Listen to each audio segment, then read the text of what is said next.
table of contents as genuinely unnerving, as it was groundbreaking. The creepypasta story of Ben Drowned has been widely praised for not only establishing some of the central tropes used by later creepypasta narratives, but also for its use of multimodal storytelling, employing various formats, episodic unfolding, and audience interaction with the central elements to construct its universe and mythos. Though it employs a number of older and more well-established horror tropes, the way in which these threads were woven together has led to Ben Drowned and its creator Jay Doozable being credited with elevating the genre as a whole. Unlike some creepypastas that evolved from a single self-contained story posted on a message board, Ben Drowned grew out of several posts initially presented as cries for help and expressly identified as not copypasta, with the poster insisting that they need your help with this. It was this initial presentation as truth, and the fact that the story eventually grew onto other modes of storytelling that made it so unique and so unsettling. There are a number of images commonly associated with the Ben Drowned creepypasta. The most well-known and widely recognized being a modified image of Link from Nintendo's seminal Legend of Zelda series, modified to have eyes that are variously wild, dark-rimmed, or entirely blacked out, but seem in every case to be pouring blood. Though it is the vision mostly closely linked to Ben Drowned's story, it is interesting to note that this image did not appear, nor was it referred to in the original story. True to its creepypasta origins, the story of Ben Drowned was eventually adopted, altered and modified by those who shared it, until this new and more popular avatar for the character evolved. But independent of both Nintendo, the original Link character's designers, or the creepypasta's original author Jay Doozable Alex Hall, the character's original avatar, which was notably less gory, and yet somehow just as unnerving, had been simply an image of the statue of Link that, unblinking and stoic, followed Jay Doozable around the game, just on the edge of sight. One possible explanation for the origin of the bleeding eye Ben image is the long-established stories of statues, particularly those of the Virgin Mary weeping blood. The suggestion being that the first image of the weeping Ben was intended to depict the statue image that was Ben's original avatar crying blood in a similar manner, rather than simply the Link character or an embodiment of Ben himself. Okay, X, I need your help with this. This is not copypasta, this is a long read, but I feel like my safety or well-being could very well depend on this. This is video game related, specifically Majora's Mask, and this is the creepiest shit that has ever happened to me in my entire life. Having said that, I recently moved into my dorm room starting as a sophomore in college, and a friend of mine gave me his old Nintendo 64 to play. I was stoked, to say the least. I could finally play all of those old games of my youth that I hadn't touched in at least a decade. His Nintendo 64 came with one yellow controller and a rather shoddy copy of Super Smash Bros., and while beggars can't be choosers, needless to say it didn't take long until I became bored of beating up LVL9 CPUs. That weekend I decided to drive around a few neighborhoods about 20 minutes or so off campus, hitting up the local garage sales, hoping to score on some good deals from ignorant parents. I ended up picking up a copy of Pokémon Stadium, GoldenEye F-Zero, and 2 other controllers for $2. Satisfied, I began to drive out of the neighborhood when one last house caught my attention. I still have no idea why it did. There were no cars there and only one table was set up with random junk on it, but something sort of drew me there. I usually trust my gut on these things, so I got out of the car and I was greeted by an old man. His outward appearance was, for lack of a better word, displeasing. It was odd. If you asked me to tell you why I thought he was displeasing, I couldn't really pinpoint anything. There was just something about him that put me on edge. I can't explain it. All I can tell you is that if it wasn't in the middle of the afternoon and there were other people within shouting distance, I would not have even thought of approaching this man. He flashed a crooked smile at me and asked what I was looking for, and immediately I noticed that he must be blind in one of his eyes. His right eye had that glazed over look about it. I forced myself to look to his left eye instead, trying not to offend, and asked him if he had any old video games. I was already wondering how I could politely excuse myself from the situation when he would tell me he had no idea what a video game was, but to my surprise he said he had a few ones in an old box. He assured me he'd be back in a jiffy and turned to head back into the garage. As I watched him hobble away, I couldn't help but notice what he was selling on his table. Littered across his table were rather peculiar paintings, various artworks that looked like ink blots that a psychiatrist might show you. Curious, I looked through them. It was obvious why no one was visiting this guy's garage sale. These weren't exactly aesthetically pleasing. As I came to the last one, for some reason it looked almost like Majora's Mask, the same heart-shaped body with little spikes protruding outward. Initially, I just thought that since I was secretly hoping to find that game at these garage sales, some Freudian bullshit was projecting itself into the ink blots. But given the events that happened afterward, I'm not so sure now. I should have asked the man about it. I wish I would have asked the man about it.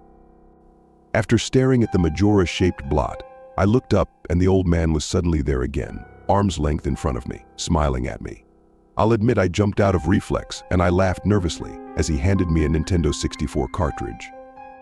It was the standard gray color, except that someone had written Majora on it in black permanent marker. I got butterflies in my stomach as I realized what a coincidence this was and asked him how much he wanted for it. The old man smiled at me and told me that I could have it for free, that it used to belong to a kid who was about my age that didn't live here anymore. There was something weird about how the man phrased that, but I didn't really pay any attention to then. I was too caught up in not only finding this game but getting it for free. I reminded myself to be a bit skeptical since this looked like a pretty shady cartridge and there's no guarantee it would work. But then the optimist inside me interjected that maybe it was some kind of beta version or pirated version of the game, and that was all I needed to be back on cloud nine. I thanked the man and the man smiled at me and wished me well, saying goodbye. Then at least that's what it sounded like to me. All the way in the car ride home, I had a nagging doubt that the man had said something else. My fears were confirmed when I booted up the game. To my surprise, it worked just fine and there was one save file named simply Ben. Goodbye, Ben. He was saying goodbye, Ben. I felt bad for the man, obviously a grandparent and obviously going senile, and I for some reason or another reminded him of his grandson, Ben. Out of curiosity, I looked at the save file. Eyeballing it, I could tell that he was pretty far in the game. He had almost all of the masks and 3/4 remains of the bosses. I noticed that he had used an owl statue to save his game. He was on day 3, and by the stone tower temple with hardly an hour left before the moon would crash. I remember thinking that it was a shame that he had come so close to beating the game, but he never finished it. I made a new file named Link out of tradition and started the game, ready to relive my childhood. For such a shady-looking game cartridge, I was impressed at how smoothly it ran, literally just like a retail copy of the game, save for a few minor hiccups here and there, like textures being where they shouldn't be, random flashes of cutscenes at odd intervals, but nothing too bad. However, the only thing that was a little unnerving was that at times the NPCs would call me Link, and at other times they would call me Ben. I figured it was just a bug, a fluke in the programming causing our files to get mixed up or something. It did kind of creep me out though after a while, and it was around after I had beaten the Woodfall Temple that I regrettably went into the save files and deleted Ben. I had intended to preserve the file just out of respect of the game's original owner. It's not like I needed 2 files anyway, hoping that that would solve the problem. It did, and it didn't. Now NPCs wouldn't call me anything. Where my name should be in the dialogue, there was just a blank space. My save file name was still called Link though. Frustrated and with homework to do, I put the game down for a day. I started playing the game again last night, getting the lens of truth and working my way towards completing the Snowhead Temple. Now, some of you more hardcore Majora's Mask players know about the 4th day. Glitch, for those who don't, you can Google it, but the gist of it is that right as the clock is about to hit 00 on the final day, you talk to the astronomer and look through the telescope.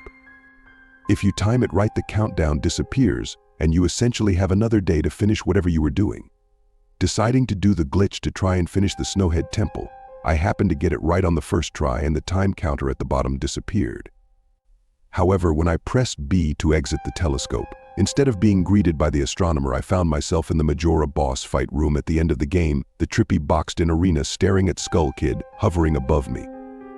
There was no sound, just him floating in the air above me, and the background music, which was regular for the area but still creepy. Immediately my palms began to sweat. This was definitely not normal. Skull Kid never appeared here. I tried moving around the area, and no matter where I went, Skull Kid would always be facing me, looking at me, not saying anything. Nothing would happen though, and this kept up for around 60 seconds. I thought the game had bugged or something, but I was beginning to doubt that very much. I was about to reach for the reset button when text appeared on my screen. You're not sure why, but you apparently had a reservation. I instantly recognized that text. You get that message when you get the room key from Anju at the Stockpot Inn. But why was it playing here? I refused to entertain the notion that it was almost as if the game was trying to communicate with me. I started navigate the room again, testing to see if that was some sort of trigger that enabled me to interact with something here. Then I realized how stupid I was to even think that someone could reprogram the game like this. Was absurd. Sure enough, 15 seconds later another message appeared on the screen, and again, like the first one, it was already a pre-existing phrase: go to the lair of the temple's boss. Yes, no. I paused for a second, contemplating what I should press and how the game would react, when I realized that I couldn't select no. Taking a deep breath, I pressed yes, and the screen faded to white, with the words "Dawn of a New Day" with the subtext beneath it. Where I was ported to filled me with the most intense sense of dread and impending fear I had ever experienced. The only way I can describe the way I felt here is having this feeling of inexplicable depression on a profound scale. I am normally not a depressed person, but the way I felt here was a feeling that I didn't even know existed. It was such a twisted, powerful presence that seemed to wash over me.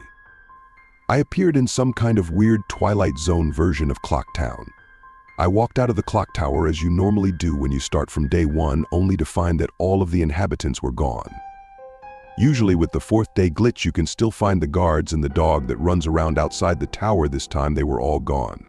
What replaced them was the ominous feeling that there was something out there, in the same area as me, and that it was watching me. I had 4 hearts to my name and the hero's bow, but at this point I wasn't even considered for my avatar. I felt that I personally was in some kind of danger. Perhaps the most chilling thing was the music. It was the Song of Healing, ripped straight from the game itself, but played in reverse. The music would get louder, building up so as if you should expect something to pop out at you, but nothing ever did, and the constant loop began to wear on my mental state. Every now and then I would hear the faint laugh of the happy mask salesman in the background, just quiet enough so that I wasn't sure if I just hearing things, but just loud enough to keep me determined to find him. I looked in all 4 zones of Clock Town, only to find nothing. No one. Textures were missing. West Clock Town had me walking on air. The entire area felt broken, hopelessly broken. As the reverse Song of Healing repeated for what must have been the 50th time, I just remember standing in the middle of South Clock Town, realizing that I had never felt so alone in a video game before. As I walked through the ghost town, I don't know whether it was the combination of the out-of-place textures and the atmosphere and the haunting melody of the once peaceful and soothing song being butchered and distorted, but I was literally on the verge of tears and I had no idea why. I hardly ever cry. Something had gripped me here, and this powerful sense of depression that was both foreign and crippling. I tried leaving Clock Town, but every time I attempted to zone out, the screen would fade to black and I would just zone in to another part of Clock Town. I tried playing my ocarina. I wanted to escape, and I did not want to be here, but every time I played the Song of Time or Song of Soaring, it would only say your notes echo far, but nothing happens. By this point, it was obvious the game didn't want me to leave, but I had no idea why it was keeping me here. I didn't want to go inside the buildings. I felt that I would be too vulnerable there to whatever I was terrified of.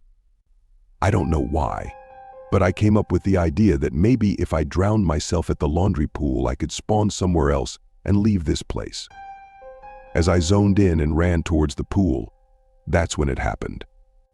Link grabbed his head, and the screen flashed for a brief moment of the happy mask salesman smiling at me, not Link, me, with Skull Kid's scream playing in the background, and when the screen returned I was staring at the Link statue from playing the song Elegy of Emptiness. I screamed as the thing just stared back at me with that haunting facial expression. I turned around and ran out and back into South Clock Town, and to my horror, the fucking statue followed me in the only way I can compare this is like the weeping angels from Doctor Who. Every so often, at random intervals, the animation would play of the statue appearing behind me. It was like the thing was chasing me, or I don't even want to fucking say it, haunting me. By this point I was on the verge of hysterics, but not even once did the thought of turning off the console occur to me. I don't know why. I was so wrapped up in it, the terror felt all so real. I tried to shake the statue, but it would literally appear right behind me every single time. Link started to begin to make weird animations I had never even seen him do before, He would flail his arms around or spasm randomly, and the screen would cut to the happy mask salesman smiling again for a brief moment before I was face to face with that fucking statue again. I ended up running into the Swordmaster's dojo and ran to the back. I don't know why, but in my panic I just wanted some kind of assurance that I'm not alone here. To my dismay I found no one, but as I turned to leave the statue cornered me in the cubby in the back. I tried attacking the statue with my sword but to no avail. Confused and backed into a corner, I just stared at the statue waiting for it to kill me. Suddenly, the screen flashed again to the happy mask salesman and Link turned to face my screen, standing upright mirroring the statue, looking at me along with his copy. Literally staring at me. Whatever was left of the fourth wall was completely shattered while I ran out of the dojo terrified. Suddenly, the game warped me to an underground tunnel, and the reverse song of healing queued up again as I was given a brief moment of rest before the statue started appearing behind me again. This time aggressively, I could only take a few steps before it would summon behind me again. I hurriedly made my way out of the tunnel and appeared in southern Clock Town. As I ran aimlessly in a sheer panic, suddenly a dead screamed and the screen faded to black as dawn of a new day and appeared again. The screen faded in and I was standing on top of Clock Tower with Skull Kid hovering over me again, silent. I looked up and the moon was back, looming just meters above my head. But the Skull Kid just stared at me hauntingly with that fucking mask. A new song was playing. The Stone Tower Temple theme played in reverse. In some sort of desperate attempt, I equipped my bow and fired off a shot at the Skull Kid, and it actually hit him, and he played an animation of him reeling back. I fired again, and on the third arrow, a text box appeared saying that won't do you any good. He and I was picked up off the ground, levitated upwards on my back, and then Link screamed as he burst into flames, instantly killing him. I jumped when this happened. I had never seen this move used by anyone in the game, and Skull Kid himself didn't have any moves. As the death screen played, my lifeless body still burning, the Skull Kid laughed and the screen faded to black, only to have me reappear in the same place. I decided to charge him, but the same thing happened. Link's body was lifted off the ground by some unknown force, and he immediately burst into flames again, killing him. This time during the death screen, the faint sounds of the reverse song of healing could be heard. On my third and final try, I noticed that there was no music playing this time, that all there was eerie silence. I remembered that in the original encounter with the Skull Kid you were supposed to use the ocarina to either travel back in time or summon the giants. I attempted to play the Song of Time, but before I could hit the last note, Link's body once again horrifically exploded into flames and he died. As the death screen neared its end, it began to chug, as if the cartridge was trying to process a lot of something. When the screen came to, it was the same scene as the first 3 times, except this time Link was lying on the ground dead in a position I had never seen in the game before, his head tilted towards the camera, with the Skull Kid floating above him.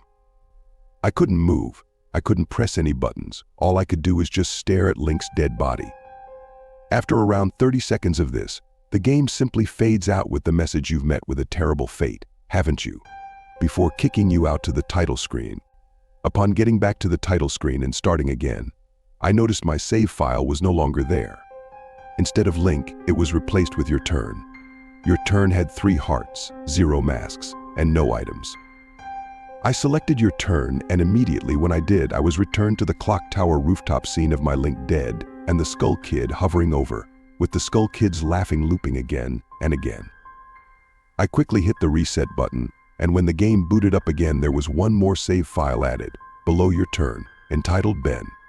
Ben's save file is right back where it was before I deleted it, at the Stone Tower Temple with the moon almost crashing. I turned the game off at that point. I'm not superstitious, but this is way too fucked up even for me. I haven't played it at all today. Hell, I didn't even get any sleep last night. I kept hearing the reverse song of healing music in my head, and just remembering the sense of dread I felt exploring Clock Town. I drove back to the old man's house today to ask him some questions with a buddy of mine. No way I was going there alone, only to find that there's a for sale sign in the front yard, and when I rang the door, no one was home. So now I'm back here writing down the rest of my thoughts and recording what happened. Sorry if some of this is grammatical errors and whatnot. I'm running on no sleep here. I'm terrified of this game, even more so now that I relived it a second time writing this all down, but I feel like there's still more to it than meets the eye. and that there's something calling to me to investigate this further. I think Ben is something in this equation, but I don't know what. And if I could get a hold of the old man, then I would be able to find some answers. I need another day or so to recuperate before tackling this game again. It's already taken a toll on my sanity, I feel like, but next time I do this, I'm going to be recording my footage all the way through. The idea to record only came to me towards the end, so you see the last few minutes of what I saw, including Skull Kid and the elegy statue, but it's on YouTube here. I'm going to stay in this thread for a little while longer before I fall asleep to answer any questions you guys might have, or hopefully listen to your ideas or theories to help me shed some light into this, or maybe things I should try to do. I think I'm going to play Ben's file tomorrow to see what happens. Maybe I was supposed to do that all along. I don't believe in paranormal shit, but this is a little fucked up. But maybe this Ben guy is just a really good hacker programmer. I don't want to think about the alternatives if he isn't . That's the end of the copy-paste. I'm hoping that maybe this is some kind of running gag the developers had and that other people have gotten gag or hacked copies of the game like this. This just really scares me. I'm going to post what happened and link the video footage, but last night everything got too real for me. I think I'm done messing around with this. I passed out pretty much immediately after making that thread. But last night, that elegy of emptiness statue, I had a dream about it. I dreamed that it was following me in my dream, that I would be minding my own business when I'd feel my neck hairs stand up on end. I would turn around that thing. That horrible, lifeless statue would be staring with those empty eyes right at me, merely inches away. In my dream, I remember calling it Ben, and never before had I had a dream that I could remember so vividly. But the important thing is I did get some sleep, I suppose.